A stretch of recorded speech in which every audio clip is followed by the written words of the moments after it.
بسم اللہ الرحمن الرحیم۔ آج محترم علی مرزا صاحب کی جو خیانت اور صحیح بخاری کی روایت میں کی گئی چوری، صحابی رسول کی دشمنی میں آ کر حدیث کا جو حصہ چھپایا گیا اور جملہ حذف کیا گیا، وہ ہم بیان کرنے لگے ہیں۔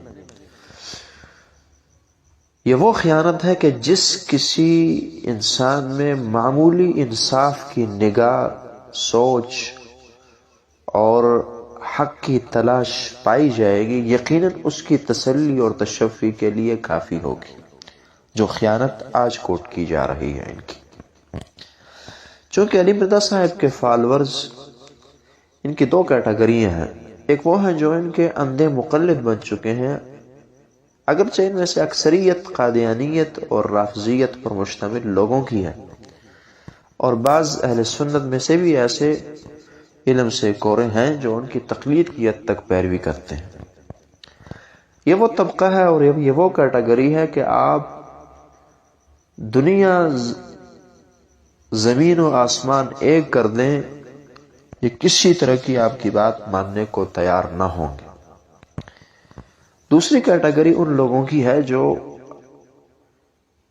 اہل سنت والجماعت سے تعلق رکھتے ہیں، فقط اپنے جہل کی یا کم علمی کی بنیاد پر اس بندے کی تابعداری میں آ گئے ہیں، ان کی پیروی شروع کر دی ہے اور نیتوں کے اچھے اور حق کے متلاشی ہیں۔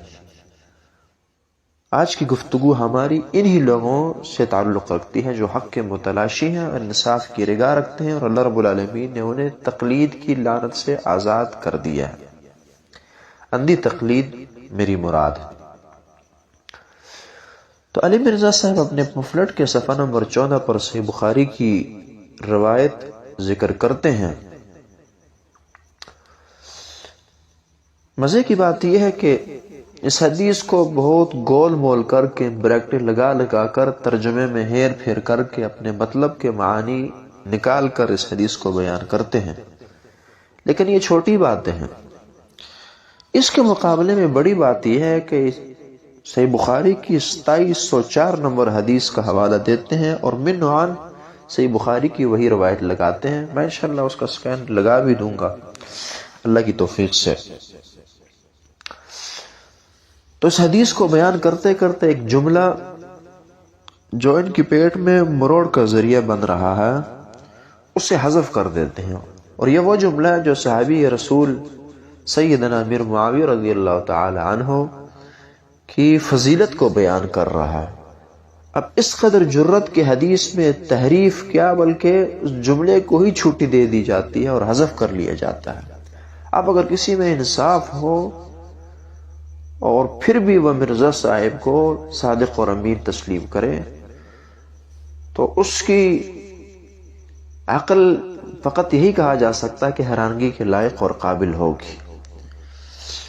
تو یہ حدیث ذکر کرتے ہیں، درمیان میں ایک جملہ فقال له معاویہ وکان واللہ خیر الرجلین، وکان واللہ خیر الرجلین، کہ اللہ کی قسم امیر معاویہ رضی اللہ تعالیٰ عنہ بہترین انسان تھے ان دو انسانوں میں سے۔ اب یہ جملہ اگر حق کی تلاش ہو اور حق کا بیان ہو اور درستگی کی طرف اپنی امت اور اپنے فالورز کو گامزن کرنے کی سوچ ہو، تو حدیث کے الفاظ کو کیسے چرایا جا سکتا ہے؟ لیکن یہ ہمت انہیں نہیں ہوتی۔ وَكَانَ خَيْرَ الرَّجُلَيْنِ کا جملہ حذف کر دیتے ہیں۔ آپ بڑی دقیق نظر سے چیک کیجئے، جو انہوں نے اس حدیث کا ترجمہ کیا ہے، یہ لفظ آپ کو بالکل نہیں ملے گا اس ترجمے میں، اسے چھٹی ہی دے دیے۔ بہرحال کہا جاتا ہے کہ کسی دیگ کے ذائقے کو چیک کرنے کے لیے فقط ایک دانہ ہی لیا جاتا ہے، اسی طرح اس بندے کی علمی خیانتوں کو سمجھنے کے لیے اور رافضی ہونے کے لیے، سبائی ہونے کے لیے، حق کے متلاشیوں کے لیے یہی ایک دلیل کافی ہے کہ حدیث کے اندر جو اتنی بڑی چوری کی گئی ہے، یہ کوئی رافضی اور سبائی ہی کر سکتا ہے، بغض صحابہ میں آ کر کوئی معتدل انسان کبھی بھی نہیں کر سکتا۔ اللہ تعالی ہمیں حق کی تابعداری نصیب فرمائے اور اندھی تقلیدوں سے آزاد کر کے قرآن و سنت کا تابعدار بنائے۔